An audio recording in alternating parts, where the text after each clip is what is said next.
Cuando mi padre murió, mis hermanos heredaron su imperio de 11 millones de dólares, mansiones, yates, coches. A mí me entregaron un sobre pequeño y polvoriento. Burlada y humillada, lo abrí a solas esa noche. Dentro había una única hoja de papel con un número de cuenta bancaria y una sola línea: esto es para la hija que nunca debió existir. Y cuando revisé el saldo. Mi nombre es Crystal Bennett y tengo 32 años. Soy maestra de primaria en Boston. Al ser la única hija del adinerado empresario James Bennett, siempre me sentí como una extraña en mi propia familia.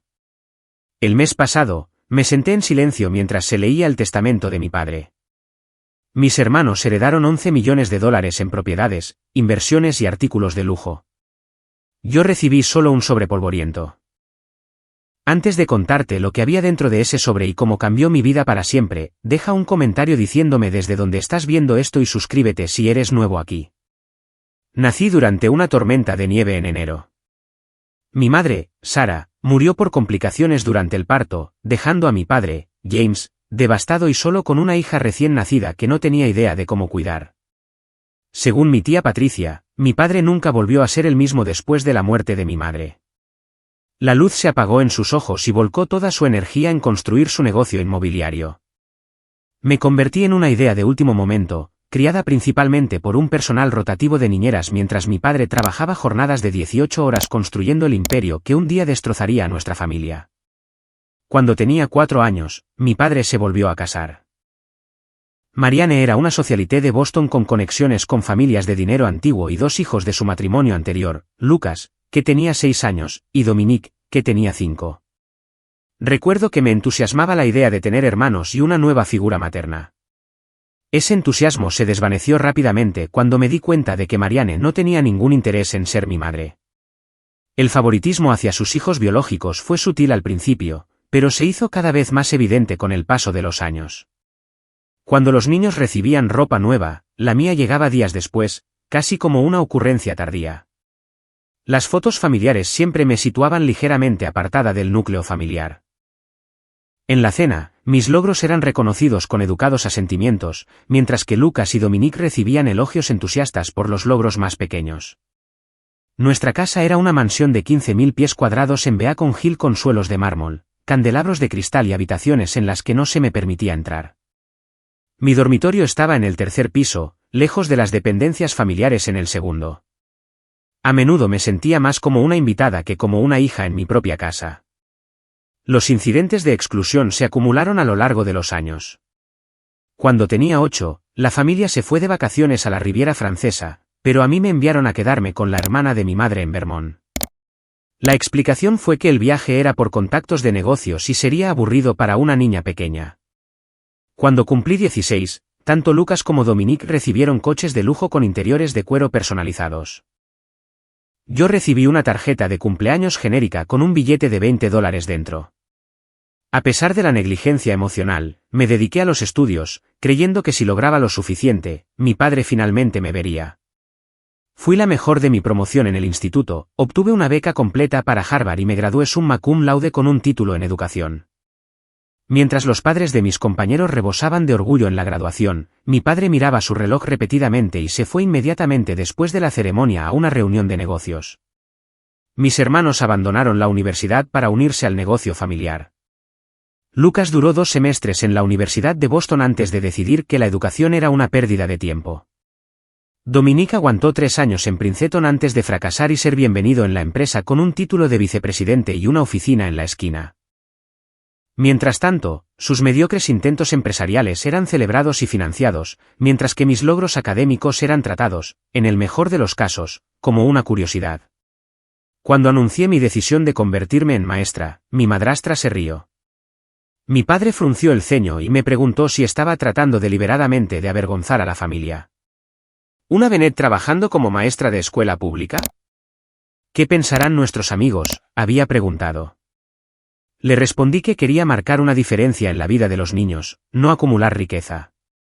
Esa fue la última conversación seria que tuvimos sobre mi carrera. Durante los últimos 10 años, he vivido en un modesto apartamento de 2 habitaciones en Somerville, enseñando 3er grado en una escuela primaria pública. Vivo al día, Pero encuentro un propósito en mi trabajo que mi padre y mis hermanos nunca parecieron encontrar en el suyo, a pesar de toda su riqueza. Ver las caras de mis alumnos iluminarse cuando comprenden un nuevo concepto me trae más alegría de la que cualquier coche de lujo o vacaciones podría darme. Mi relación con mis hermanos se deterioró hasta convertirse en un desprecio apenas disimulado.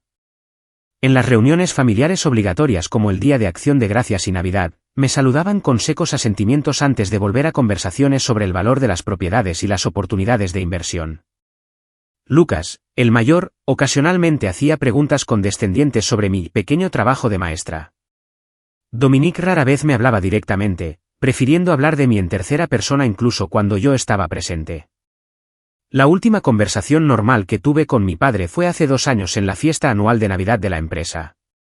Me habían invitado por formalidad y estaba sola junto a la mesa de postres cuando mi padre se acercó. Había estado bebiendo y parecía momentáneamente más relajado de lo habitual. Podrías haber sido alguien, Crystal, dijo, señalando el opulento salón de baile del hotel. Todo esto podría haber sido tuyo en parte. Soy alguien, papá, respondí. Soy una maestra que ayuda a los niños a aprender y crecer. Él negó con la cabeza, la decepción evidente en su expresión. ¡Qué desperdicio de potencial! Se alejó para unirse a un grupo de socios comerciales, dejándome sola con un plato de pastel de chocolate a medio comer y la familiar punzada del rechazo. La llamada llegó un martes por la tarde durante mi hora de almuerzo. Estaba supervisando el patio de recreo cuando mi teléfono sonó con el número de mi padre. Esperando a su asistente con alguna pregunta superficial sobre una próxima obligación familiar, me sorprendió escuchar la voz tensa de mi padre en su lugar. Crystal, necesito que vengas al Hospital General de Massachusetts. Me han diagnosticado cáncer de páncreas en etapa 4. El mundo pareció inclinarse. A pesar de nuestra complicada relación, la noticia me golpeó duro. Organicé una cobertura de sustitución de emergencia y conduje directamente al hospital, con las manos temblando sobre el volante. Cuando llegué, Lucas y Dominique ya estaban allí, acurrucados en un rincón de la sala de espera, hablando en voz baja. Apenas notaron mi llegada. Durante la primera reunión familiar con el oncólogo, mientras el médico explicaba las opciones de tratamiento y el pronóstico, vi a mis hermanos intercambiar miradas cuando se mencionó la esperanza de vida de mi padre. Más tarde, los oí en el pasillo discutiendo estrategias de impuestos sobre la herencia. Mi padre no llevaba oficialmente 24 horas en fase terminal y ya se estaban repartiendo sus bienes. Me tomé un permiso sin sueldo de mi puesto de maestra para ayudar a cuidar a mi padre durante sus tratamientos. El director de la escuela fue comprensivo, organizando un sustituto a largo plazo y asegurándome que mi trabajo estaría esperándome cuando regresara. Mis hermanos, a pesar de sus puestos ejecutivos en la empresa familiar, rara vez visitaban el hospital, siempre tenían importantes reuniones de negocios o negociaciones cruciales que les impedían sentarse con su padre moribundo. Pasé horas junto a la cama de mi padre, leyéndole revistas de negocios y novelas que recordaba que le gustaban cuando yo era niña. A medida que el cáncer avanzaba y los tratamientos fracasaban, me encontré compartiendo recuerdos de los pocos momentos felices que habíamos compartido, un viaje de pesca cuando tenía 7 años, la vez que me enseñó a andar en bicicleta, el orgulloso asentimiento que me dio cuando recibí mi carta de aceptación en Harvard. Una tarde, mientras leía El Gran Gatsby, su mano buscó débilmente la mía y la apretó. Por un momento, pensé que finalmente podría decir algo significativo, salvar el abismo entre nosotros antes de que fuera demasiado tarde. Pero simplemente cerró los ojos y se volvió a dormir. Nunca tuvimos la reconciliación que siempre había esperado. La noche que mi padre murió, yo estaba sola con él. Lucas y Dominique asistían a una gala benéfica en representación de la empresa. Marianne estaba en su casa de vacaciones en Martha's Vineyard, alegando que el ambiente del hospital era demasiado deprimente. Me senté sosteniendo su mano mientras su respiración se volvía cada vez más dificultosa. Los monitores pitaban cada vez más lento hasta que mostraron una línea plana. Llamé a la enfermera, pero sabía que se había ido. Me senté allí llorando, no solo por el padre que había perdido, sino por la relación que nunca tuvimos. Mi duelo fue privado y crudo. El luto de mis hermanos, por el contrario, fue una actuación pública. Dieron entrevistas llorosas a publicaciones de negocios locales sobre la pérdida de su mentor. Encargaron una pintura al óleo de mi padre para la sede de la empresa. Hablaron elocuentemente sobre el legado familiar y la responsabilidad, todo ello sin apenas reconocer mi existencia. El funeral fue un evento elaborado, orquestado por mi madrastra para ser más un evento de networking que un memorial. 500 invitados vestidos con ropa de diseño negra llenaron la catedral. Socios comerciales, contactos políticos y figuras de la sociedad vinieron para ser vistos. Me senté en la primera fila junto a mis hermanos, sintiéndome como una intrusa en el funeral de un extraño. Cuando llegó el momento de los elogios fúnebres, Lucas y Dominique pronunciaron discursos pulidos, claramente escritos por el equipo de relaciones públicas de la empresa. Hablaron de perspicacia para los negocios y valores familiares con el mismo tono ensayado. Cuando llegó mi turno, hablé simple y honestamente sobre los pocos momentos genuinos que había compartido con mi padre. El amor complicado que sentía por él a pesar de la distancia entre nosotros. Mi voz se quebró varias veces y noté que varios invitados se secaban las lágrimas, conmovidos por la autenticidad que no esperaban. En la recepción posterior, escuché innumerables conversaciones sobre la herencia. Parientes lejanos especulaban sobre el valor de las propiedades. Socios comerciales se preguntaban sobre la reestructuración de la empresa. Amigos de la familia discutían qué casas de vacaciones podrían venderse. Nadie parecía estar de luto por el hombre en sí, solo calculando el valor de lo que dejaba atrás. Cuando los invitados comenzaron a irse, el abogado de la familia, Franklin Thompson, se acercó a nuestro pequeño grupo. Era un hombre serio de unos 60 años que había gestionado los asuntos legales de mi padre durante décadas. La lectura formal del testamento está programada para el próximo miércoles a las 10 en punto de la mañana en mi oficina, nos informó. Todos los beneficiarios nombrados deben asistir. Lucas y Dominique asintieron solemnemente mientras Marianne se secaba los ojos secos con un pañuelo negro. Yo simplemente asentí, preguntándome si siquiera sería mencionada en el testamento. Esa noche, sola en mi apartamento, me permití sentir plenamente las complicadas emociones que había estado reprimiendo. Duelo por el padre que desearía haber conocido mejor. Ira por su ausencia emocional de toda la vida. Frustración porque se nos había acabado el tiempo para la reconciliación que siempre había esperado que llegara algún día. Y debajo de todo, una pequeña esperanza infantil de que quizás en la muerte, mi padre finalmente me reconociera como su hija de una manera que nunca lo había hecho en vida. El miércoles siguiente, llegué al imponente edificio de oficinas de vidrio y acero en el centro de Boston, donde el bufete de Franklin Thompson ocupaba los 3 pisos superiores. La recepción de Thompson, Greenberg y Asociados contaba con suelos de mármol, muebles de cuero y vistas del puerto de Boston que reforzaban la riqueza y el poder de su clientela. Ya estaban reunidos miembros de la familia extendida, mi madrastra, Marianne, con un costoso vestido negro y un collar de perlas que valía más que mi salario anual de maestra, mis hermanos Lucas y Dominique con trajes a medida, revisando sus teléfonos con impaciencia, la tía Patricia, la hermana de mi padre, con su esposo y sus 2 hijos adultos. Primos de ambos lados de la familia y varios parientes mayores que apenas reconocí. Yo había venido directamente de una mañana de reuniones con padres, vistiendo mi mejor ropa de trabajo, un sencillo vestido azul marino de una tienda por departamentos y tacones bajos. El contraste entre mi atuendo modesto y los trajes de diseño que me rodeaban fue inmediatamente evidente. Varios parientes me lanzaron miradas de juicio apenas disimuladas, como si mi elección de ropa fuera de alguna manera una falta de respeto en lugar de simplemente reflejar mis medios. Mientras esperábamos a que nos llamaran a la sala de conferencias, oí a Lucas susurrarle algo a Dominique, seguido de risas ahogadas y miradas en mi dirección. Aunque no pude oír las palabras exactas, sus expresiones dejaron claro que yo era el motivo de su diversión. Enderecé los hombros y fingí no darme cuenta, una habilidad que había perfeccionado a lo largo de los años.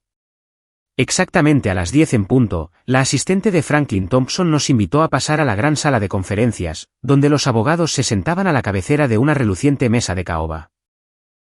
Tomamos nuestros asientos con Marianne y mis hermanos, posicionándose directamente frente a Thompson, mientras yo encontraba un lugar cerca del final de la mesa. Thompson comenzó con condolencias formales y una explicación del proceso. Su enfoque metódico se adecuaba a la gravedad de la ocasión, pero podía sentir la impaciencia en la sala mientras los parientes se movían en sus asientos, ansiosos por saber qué recibirían. Procederé ahora con la lectura del último testamento y últimas voluntades de James Edward Bennett, anunció Thompson, poniéndose unas gafas de leer y abriendo una carpeta de cuero repujado. La distribución comenzó con las participaciones comerciales de mi padre. Lucas, como el hijo mayor, recibió la propiedad de 3 propiedades de primera categoría, el edificio de la sede en Boston, valorado en $4 millones, un desarrollo comercial en el centro de Manhattan, con un valor de 3,5 millones, y un complejo de oficinas recientemente adquirido en Cambridge, valorado en 2 millones. A Dominic se le concedió la cartera de inversiones, valorada en aproximadamente $3 millones, el yate de 60 pies atracado en el puerto de Boston, y la colección de coches clásicos y de lujo de mi padre, valorada en más de $1 millón. Marianne recibió la mansión de Beacon Hill donde yo había crecido, valorada en $5 millones, junto con un acuerdo financiero sustancial y varias piezas de arte y joyería fina. Los legados continuaron para parientes más lejanos. La tía Patricia recibió una propiedad vacacional en Cape Cod. A los primos se les dieron regalos en efectivo que iban desde $50,000 hasta $200,000. Incluso parientes lejanos que apenas conocía recibieron valiosas reliquias y consideración financiera.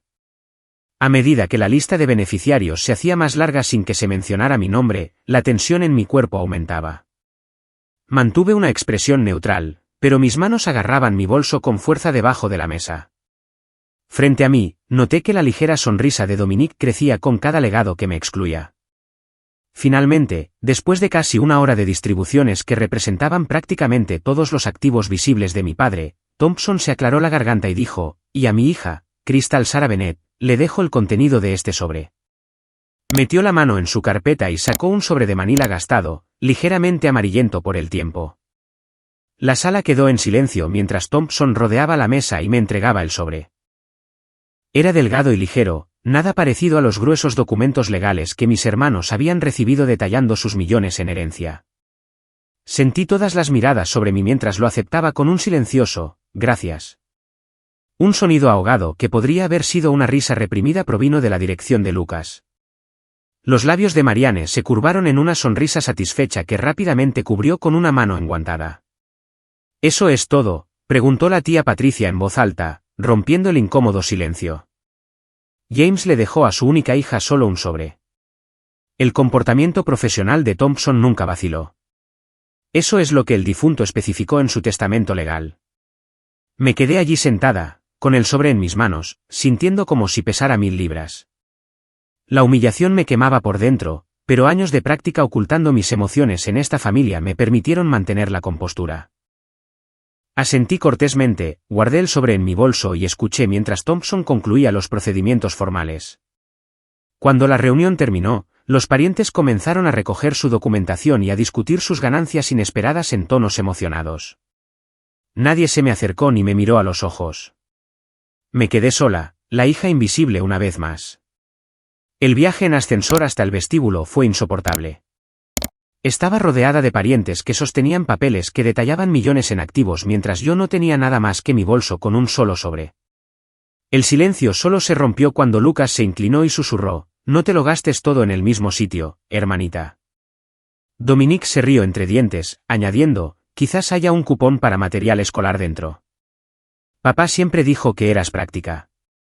Mantuve mi dignidad hasta que llegué a mi Honda de 10 años en el garaje. Una vez dentro, agarré el volante y me permití derramar algunas lágrimas antes de recomponerme lo suficiente para conducir. Había comenzado a llover, volviendo las calles de Boston resbaladizas y grises, a juego con mi estado de ánimo mientras navegaba por el tráfico. Los limpiaparabrisas luchaban por seguir el ritmo de mis lágrimas mientras regresaba a mi apartamento, con el sobre quemándome en el bolso. Mi apartamento se sintió especialmente pequeño y destartalado esa tarde mientras dejaba las llaves en la encimera de la cocina. El contraste entre donde acababa de estar, con su grandeza de mármol y caoba, y mi modesto espacio vital era abismal. Mis muebles eran de segunda mano, mi decoración, de tiendas de descuento. El edificio tenía problemas de fontanería y vecinos que discutían a gritos. Esta era la realidad del salario de una maestra en una ciudad cara como Boston. Una vez que la puerta estuvo cerrada con llave detrás de mí, la compostura que había mantenido se desmoronó por completo. Me hundí en mi sofá y finalmente me permití sentir toda la fuerza de la humillación del día. Lágrimas de rabia brotaron en oleadas mientras revivía cada sonrisa burlona, cada comentario susurrado, cada mirada despectiva.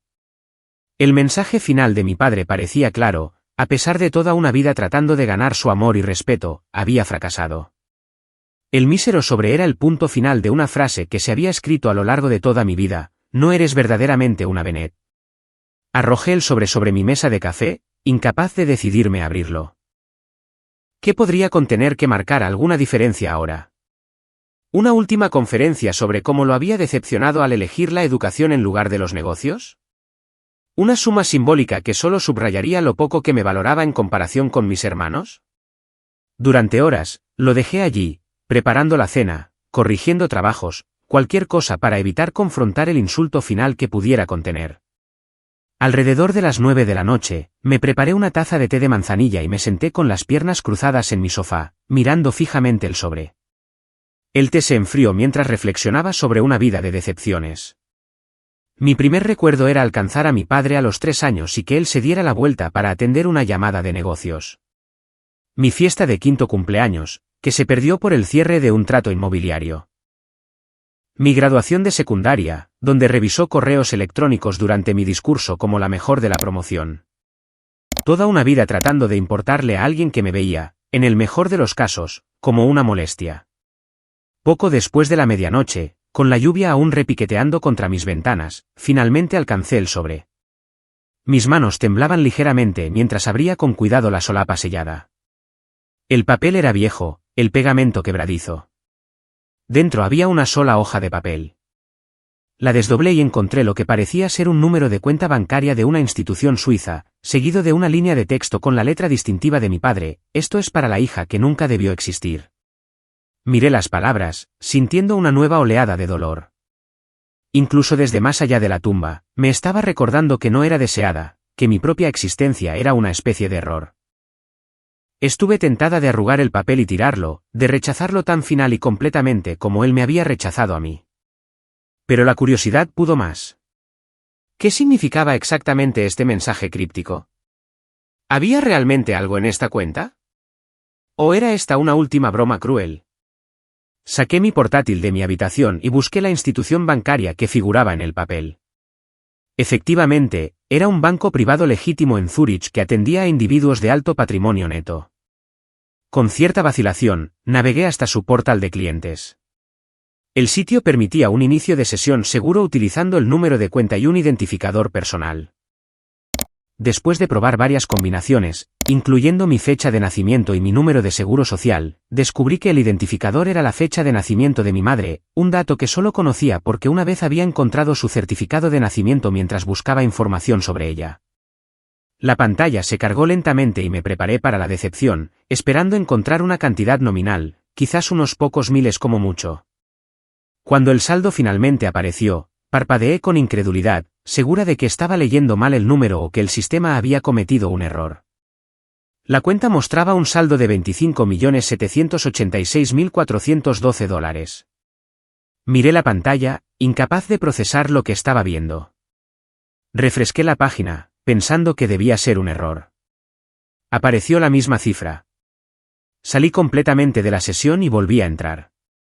La misma suma enorme. Lentamente, me di cuenta de que esta cantidad era más del doble de lo que mis hermanos habían heredado en conjunto. Mientras ellos habían recibido los activos visibles, las propiedades y posesiones valoradas en alrededor de 11 millones, a mí se me había dado una cuenta que contenía más del doble de esa cantidad. Con las manos aún temblando, volví a mirar el sobre, notando por primera vez que algo más parecía estar metido en el fondo. Lo puse boca abajo y lo sacudí suavemente. Cayó un segundo papel doblado, este sellado con lo que parecía ser cera. Rompí cuidadosamente el sello y desdoblé lo que parecía ser una carta escrita a mano por mi padre. La primera línea hizo que mi corazón diera un vuelco: mi queridísima Crystal, para cuando leas esto, ya me habré ido. La carta estaba escrita con la letra precisa de mi padre. La tinta azul ligeramente desvaída en el papel de alta calidad que siempre había preferido. Me acomodé más profundamente en mi sofá, echándome una manta sobre los hombros mientras comenzaba a leer la verdad que remodelaría todo lo que creía saber sobre mi familia. Mi queridísima Crystal, para cuando leas esto, ya me habré ido. Hay verdades que mereces saber. Explicaciones debidas por toda una vida de distancia que nunca fue tu culpa. Espero que estas palabras puedan comenzar a sanar las heridas que infligí por mi cobardía y debilidad. Tu madre, Sara, no fue simplemente mi primera esposa, como te han contado. Fue mi verdadero amor, mi novia de la universidad desde nuestros días en la Universidad de Boston. Nos conocimos durante el primer año cuando ella me daba clases particulares de literatura inglesa. Era brillante, hermosa y creía en la educación como un camino para cambiar el mundo. Tienes sus ojos y su espíritu, aunque nunca te lo hayan dicho. Nos casamos en secreto durante nuestro tercer año, en contra de los deseos de mi familia. Mi padre amenazó con desheredarme si no rompía con Sara, a quien consideraba por debajo de la posición de nuestra familia. Ella provenía de un entorno de clase trabajadora, hija de una bibliotecaria y un obrero. Para la familia Bennet, esto la hacía inadecuada a pesar de su inteligencia y carácter. Cuando Sara se quedó embarazada de ti durante nuestro último año, la presión se intensificó. Mi padre me dio un ultimátum: terminar la relación o ser repudiado por completo. Al mismo tiempo, yo estaba estableciendo conexiones con posibles socios comerciales, incluido el padre de Marianne, quien sugirió que un matrimonio estratégico con su hija recientemente divorciada me abriría puertas en los exclusivos círculos inmobiliarios de Boston. Tomé la decisión que me ha atormentado cada día desde entonces. Elegí el éxito empresarial en lugar de defender a la mujer que amaba y a nuestra hija no nata. El plan era divorciarme silenciosamente de Sara después de la graduación, proporcionarle apoyo financiero y establecer mi carrera a través de las conexiones que ofrecía la familia de Marianne. Luego vino la complicación que nadie anticipó. Sara desarrolló preeclampsia en su tercer trimestre. La condición empeoró rápidamente, y a pesar de la mejor atención médica que el dinero podía comprar, murió al traerte a este mundo. En mi dolor y culpa, casi tuve un colapso nervioso. Fue durante este periodo vulnerable que Marianne hizo su oferta. Te aceptaría como parte del paquete, dándome las conexiones comerciales que necesitaba, pero solo si te mantenían en un segundo plano.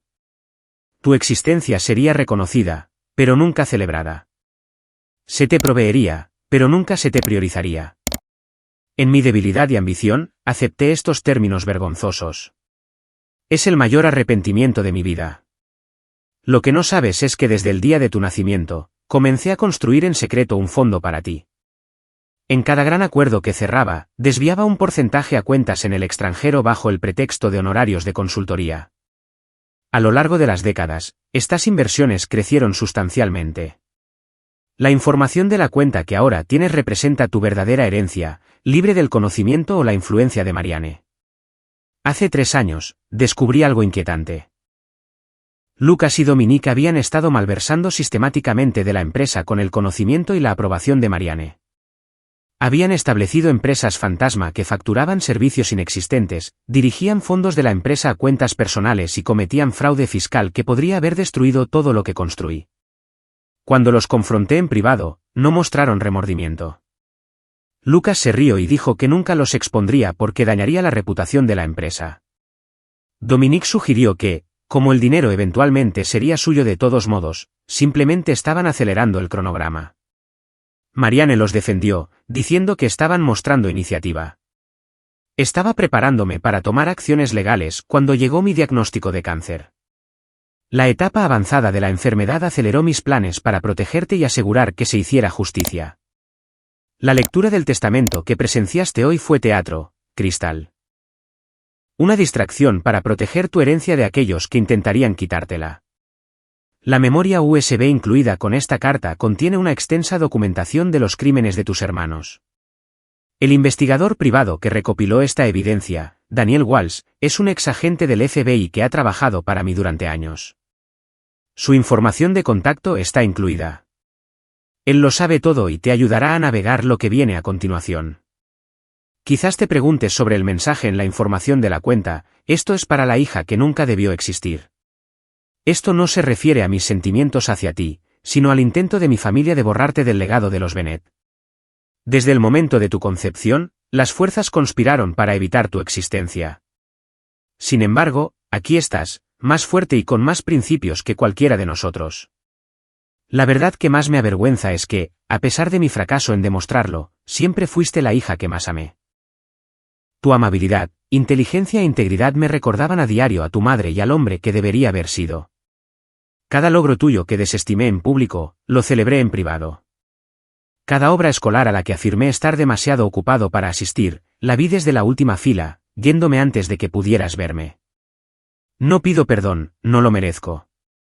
En cambio, te pido que uses esta herencia para vivir la vida que elijas, no la que otros te impondrían. La empresa es tuya si la quieres, pero también lo es la libertad de alejarte por completo. En este sobre, también encontrarás fotos de tu madre que Marianne no sabe que existen. Verás que ella era maestra de primaria antes de que nos conociéramos, un hecho que nunca se me permitió compartir contigo. La conexión que sentiste con la enseñanza fue quizás su último regalo para ti. Te fallé en vida, Crystal. Espero que en la muerte pueda finalmente darte la verdad, la seguridad y la libertad que siempre mereciste. Con amor y arrepentimiento, tu padre, James Edward Bennett. Leí la carta 3 veces, con las lágrimas fluyendo libremente. La revelación fue abrumadora, cambiando los cimientos de mi comprensión sobre mi familia y mi lugar en ella. Todo lo que había experimentado, cada desaire y desprecio, de repente apareció bajo una luz diferente. El padre que pensé que nunca me había amado había estado viviendo un engaño complejo, tomando decisiones que no podía empezar a comprender del todo. Con manos temblorosas, examiné la pequeña memoria USB que había estado metida en el pliegue de la carta. Luego, saqué con cuidado varias fotografías que no había notado al principio. Mostraban a una mujer joven con mis ojos y mi sonrisa de pie frente a un aula de niños pequeños. Otra la mostraba a ella y a mi padre, mucho más jóvenes, riendo en lo que parecía ser un campus universitario. La última foto la mostraba embarazada, radiante, con la mano de mi padre protectoramente sobre su vientre. Estos eran tesoros de valor incalculable, destellos de la madre que nunca había conocido y del padre que nunca había entendido realmente. En el fondo del sobre había una tarjeta de visita de investigaciones Daniel Walsh con una nota escrita a mano: llama cuando quieras. He estado esperando tu llamada durante años. La agitación emocional que sentí era indescriptible. Ira por la vida de rechazo, incluso si era parte de un engaño mayor. Vindicación al saber que mi padre me había valorado en secreto. Duelo por lo que podría haber sido si él hubiera tomado decisiones diferentes. Conmoción al enterarme de los crímenes de mis hermanos y la complicidad de mi madrastra. Y debajo de todo, una extraña sensación de conexión con la madre que nunca había conocido, descubriendo que mi vocación como maestra podría ser una herencia más profunda que el dinero. Estudié las fotos de nuevo, notando detalles que me había perdido. Mi madre llevaba un colgante que coincidía con uno que había encontrado en mi habitación de la infancia años atrás y que todavía guardaba en mi joyero. Su sonrisa revelaba un ligero hoyuelo en la mejilla derecha, idéntico al mío, y su caligrafía, visible en una pizarra en una foto, tenía la misma curva distintiva en la letra I que la mía. El reloj marcaba las 3 de la madrugada cuando finalmente dejé la carta y las fotos. Afuera, la lluvia había cesado y la noche estaba tranquila. Por primera vez desde el diagnóstico de mi padre, sentí algo parecido a la paz mezclado con las complicadas emociones. Me habían quedado más preguntas que respuestas, pero también los medios para encontrar esas respuestas por mí misma. Con un propósito renovado, tomé mi teléfono y agregué la información de contacto de Daniel Walsh. El mañana traería un nuevo capítulo en una historia que apenas comenzaba a comprender. Pero esta noche, necesitaba procesar la revelación de que la hija que nunca debió existir había sido defendida en silencio después de todo. A la mañana siguiente, llamé a Daniel Walsh desde la privacidad de mi apartamento. A pesar de la hora temprana, respondió al segundo timbre con una voz alerta, como si hubiera estado esperando mi llamada exactamente en ese momento. Señorita Bennett, he estado esperando esta llamada. Siento lo de su padre. Su enfoque directo fue refrescante después de toda una vida navegando las sutiles manipulaciones de mi familia. Quedamos en vernos en una pequeña cafetería en Cambridge, lejos de cualquiera de los lugares habituales de mi familia. Llegué para encontrar a un hombre de unos 60 años con el pelo plateado y ojos alertas que no se perdían nada. Me reconoció de inmediato. «Te pareces a tu madre», dijo mientras me sentaba frente a él. Durante las siguientes 2 horas, Walsh reveló el alcance total de lo que mi padre había descubierto. Durante casi una década, Lucas y Dominique habían estado robando sistemáticamente de la empresa a través de esquemas cada vez más sofisticados. Habían establecido empresas fantasma que facturaban servicios de consultoría nunca prestados. Habían manipulado las valoraciones de propiedades para quedarse con una parte de las transacciones. Incluso habían desviado fondos de la empresa para mantener sus lujosos estilos de vida mientras los declaraban como gastos de negocios. Tu padre me contrató hace 3 años cuando notó discrepancias en las cuentas de la empresa, explicó Walsh. Quería pruebas irrefutables antes de confrontar a nadie. Lo que encontramos fue más allá de la simple malversación, llegando al fraude fiscal, blanqueo de capitales y violaciones de las leyes de valores. Según Walsh, mi madrastra Marianne no solo sabía de estas actividades, sino que había animado activamente a sus hijos, ayudándolos a cubrir sus huellas y sugiriendo nuevos métodos para evitar ser detectados.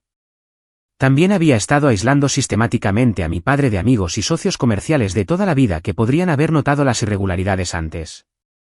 Tu padre se estaba preparando para despedir a los 3 de la empresa cuando llegó su diagnóstico, continuó Walsh. El cronograma lo obligó a adaptar sus planes. En lugar de un ajuste de cuentas público que dañaría la reputación de la empresa, creó la elaborada distracción que presenciaste en la lectura del testamento.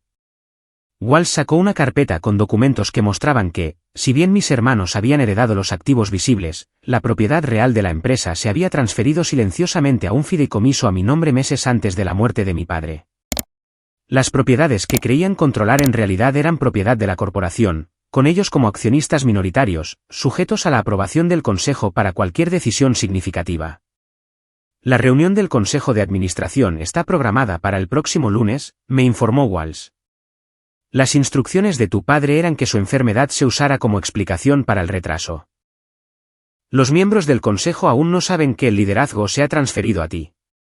Pasé el fin de semana revisando la extensa documentación que Walsh me proporcionó y consultando con Barbara Holden, una prestigiosa abogada especializada en derecho corporativo y penal, a quien mi padre aparentemente había contratado en mi nombre meses antes. Con su guía, me preparé para lo que inevitablemente sería una confrontación con mis hermanos y mi madrastra. Lo que no había anticipado era que ellos vendrían a mí primero. El domingo por la noche, mientras revisaba los protocolos de la reunión del consejo, unos golpes agresivos en la puerta de mi apartamento me sobresaltaron. A través de la mirilla, vi a Lucas y Dominique en el pasillo, con las caras enrojecidas por la ira. En contra de mi buen juicio, pero sabiendo que esta confrontación era inevitable, abrí la puerta. Así que la maestra de repente se convierte en multimillonaria, gruñó Lucas, empujándome para entrar en mi apartamento sin esperar una invitación. ¿De verdad creíste que no nos enteraríamos? Dominique lo siguió, mirando mi modesto apartamento con un asco exagerado.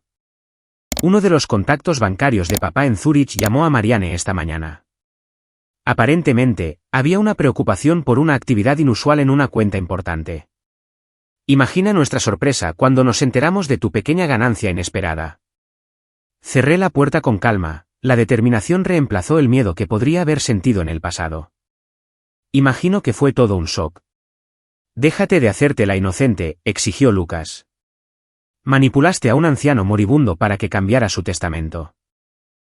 No hay forma de que papá te hubiera dejado esa cantidad de dinero legítimamente. El dinero es mío legalmente, al igual que la empresa, respondí, viendo cómo sus expresiones cambiaban de la ira a la confusión. ¿De qué estás hablando?, preguntó Dominique, su voz perdiendo parte de su seguridad. Bennett Real Estate Holdings ahora está controlada por el fideicomiso Crystal Bennett, expliqué. Papá transfirió la propiedad hace meses. Pueden quedarse con las casas y los coches, pero la empresa es mía. Lucas se abalanzó hacia adelante, agarrándome del brazo. Estás mintiendo. Esto es una especie de broma macabra.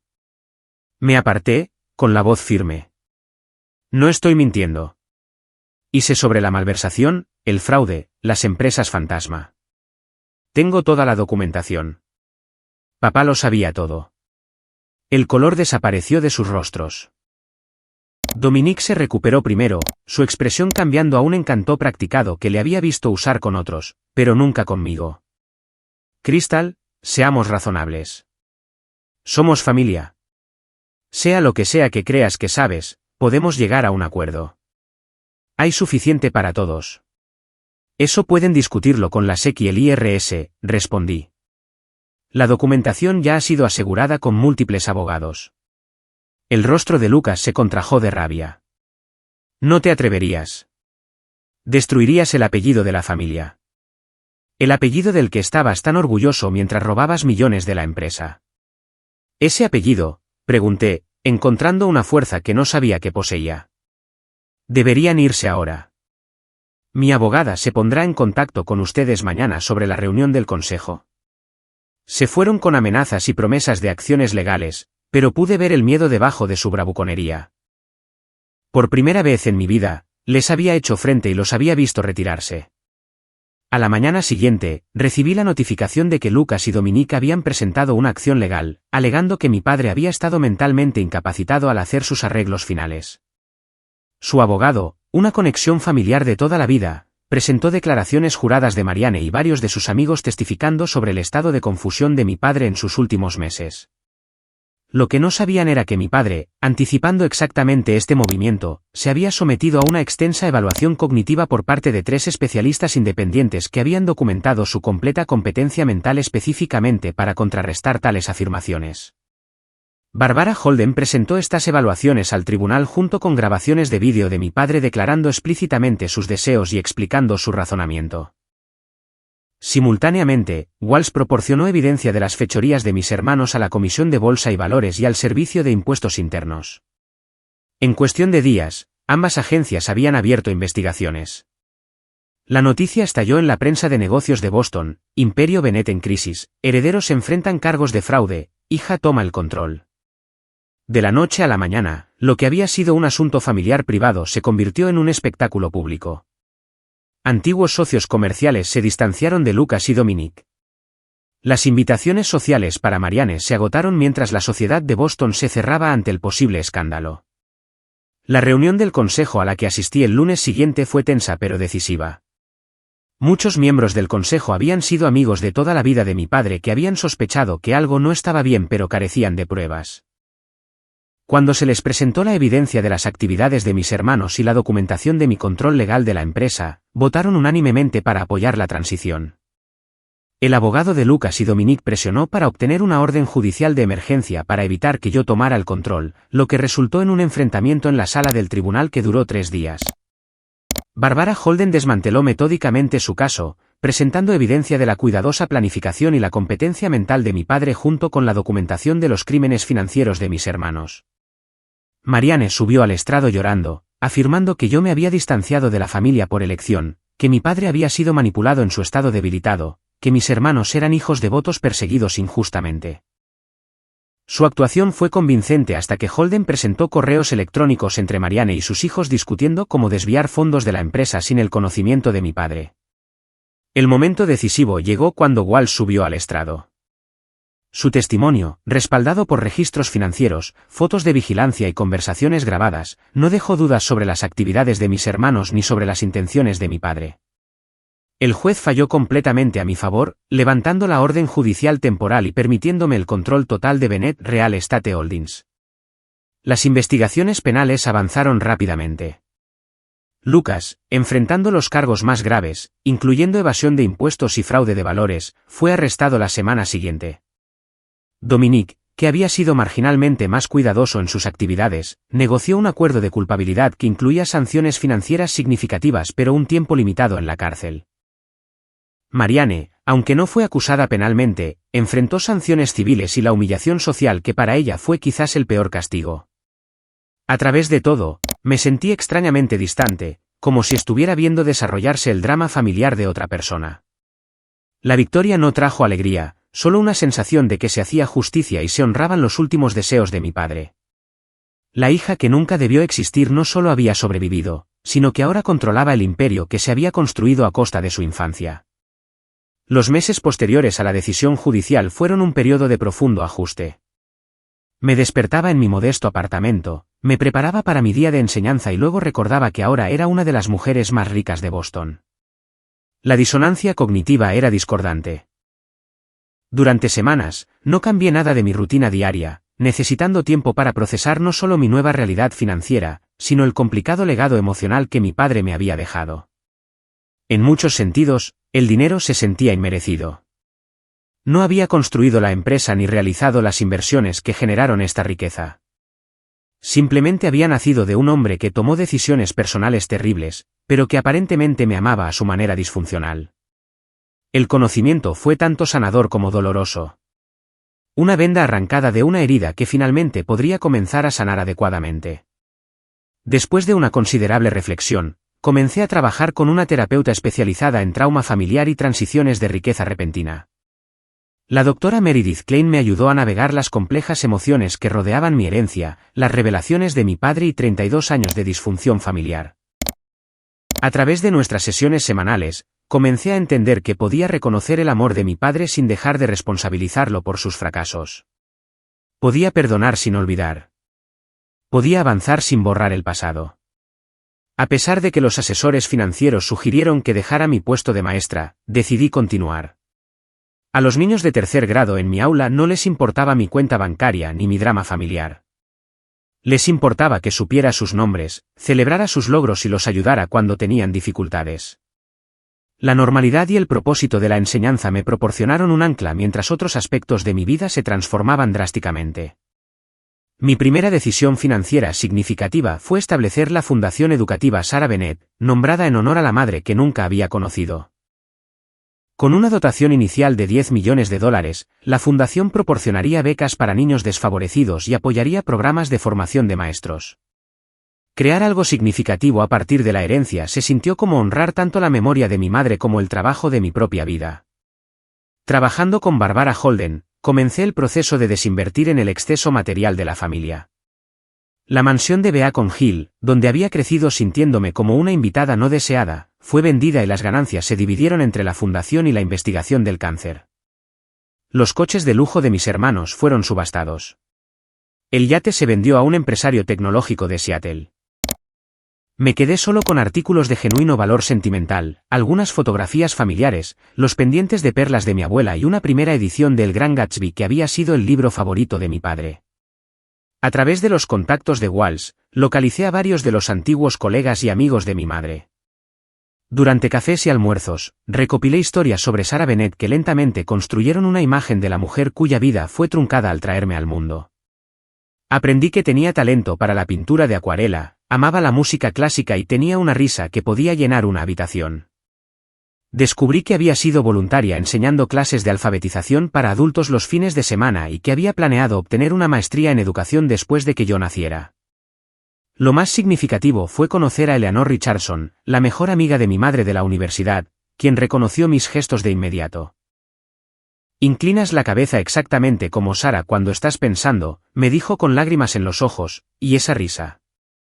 Dios mío, es como escucharla de nuevo. Compartió historias de la relación temprana de mis padres, su boda secreta, sus sueños para el futuro. Por primera vez, me sentí conectada con mi madre más allá del conocimiento abstracto de su existencia. A pesar de mis sentimientos complicados hacia mi padre, establecí el Fondo de Investigación del Cáncer de Páncreas James Bennett con $5 millones de mi herencia. La enfermedad que le quitó la vida sigue siendo una de las formas más mortales de cáncer, con opciones de tratamiento limitadas y bajas tasas de supervivencia. Apoyar la investigación se sintió como reconocer la complejidad de nuestra relación, lo bueno junto a lo malo. Las consecuencias legales para mis hermanos se desarrollaron durante el año siguiente.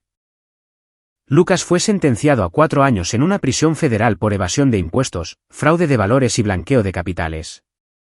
Dominique, a través de su acuerdo de culpabilidad, recibió 18 meses en un centro de mínima seguridad, además de sustanciales sanciones financieras. El imperio familiar que habían intentado robar mediante el fraude fue, en cambio, transformado por la hermana que habían despreciado durante décadas. Marianne hizo varios intentos de reconciliación, cada uno más transparentemente motivado por el interés financiero que por un remordimiento genuino. Cuando su posición social se derrumbó y su estilo de vida de lujo se volvió insostenible, apareció en mi oficina con disculpas llorosas y reminiscencias sobre la unidad familiar. La escuché cortésmente y luego rechacé su solicitud de apoyo financiero adicional más allá de lo que el tribunal había determinado que era apropiado. No te odio, Marianne, le dije mientras se preparaba para irse.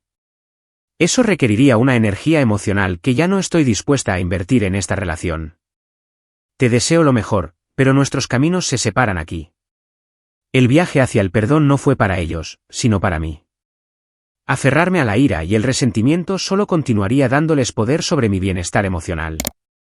A través de la terapia y la reflexión, liberé gradualmente la amargura que había sido mi compañera constante. No porque merecieran el perdón, sino porque yo merecía la paz. En un fresco día de otoño, aproximadamente un año después de la lectura del testamento, me encontré con Margaret Donovan, nuestra antigua vecina de Beacon Hill, en un evento benéfico. Se acercó con vacilación, claramente insegura de su bienvenida dada su larga amistad con Marianne. Tengo algo que creo que deberías saber, dijo después de una pequeña charla preliminar. Tu padre solía escabullirse de importantes cenas para ver tus actuaciones escolares. Marianne ponía excusas por su ausencia, alegando llamadas de negocios, pero lo vi varias veces sentado en la última fila en las obras de tu escuela primaria, en los conciertos de la orquesta de tu instituto. Se iba antes que la multitud, pero estaba allí. Esta simple revelación me hizo llorar en medio del concurrido evento. Coincidía con lo que mi padre había escrito, pero escucharlo confirmado por un observador externo lo hizo real de una manera que su carta póstuma no pudo. Él había estado allí, observando desde las sombras, incapaz de salvar la brecha que había permitido que se formara, pero no dispuesto a perderse esos momentos por completo. Con el tiempo, llegué a entender que mi valía nunca había estado determinada por la validación o la falta de ella por parte de mi familia. El doloroso rechazo que había experimentado me había moldeado, pero no me definía. Encontré fuerza en crear mi propia definición de familia a través de amistades profundas y relaciones de mentoría que me proporcionaron las conexiones emocionales que mi familia biológica nunca pudo. La fundación se convirtió en mi enfoque principal más allá de la enseñanza. Lo que comenzó como un simple programa de becas se expandió para incluir iniciativas de formación de maestros, programas extraescolares en comunidades desatendidas y, finalmente, una escuela charter enfocada en la educación integral. El dolor de mi pasado se transformó gradualmente en propósito, creando oportunidades para niños que, como yo, podrían caer por las grietas de la familia o la sociedad. 2 años después de recibir ese sobrepolvoriento, me encontraba ante la primera promoción de becarios de la Fundación Sarah Bennett, 20 jóvenes brillantes que recibirían una educación totalmente financiada desde la primaria hasta la universidad. Al mirar sus rostros llenos de esperanza y potencial, sentí una sensación de plenitud. El ciclo de dolor se había roto. La hija que nunca debió existir había creado un legado de oportunidad y compasión que la sobreviviría. La vida continúa desarrollándose de maneras inesperadas. La riqueza en sí misma nunca trajo la felicidad, pero la libertad de tomar decisiones basadas en el propósito en lugar de la necesidad ha sido transformadora. He aprendido que la familia no se define solo por la sangre, sino por el amor, el respeto y el apoyo mutuo. A veces, las experiencias más dolorosas pueden llevarnos a nuestro verdadero camino si tenemos el coraje de enfrentarlas honestamente y la sabiduría para transformar el dolor en propósito. ¿Qué harías si descubrieras que lo que parecía tu mayor rechazo era en realidad tu mayor protección? ¿Alguna vez has tenido un momento en que todo lo que creías saber sobre tu vida cambió de repente? Deja un comentario a continuación para compartir tu historia. Si esto resonó contigo, por favor, dale a me gusta, suscríbete y comparte para que otros puedan encontrar consuelo al saber que no están solos. Gracias por escuchar, y recuerda, a veces lo que parece un final es en realidad el comienzo de algo mucho más hermoso de lo que podríamos haber imaginado.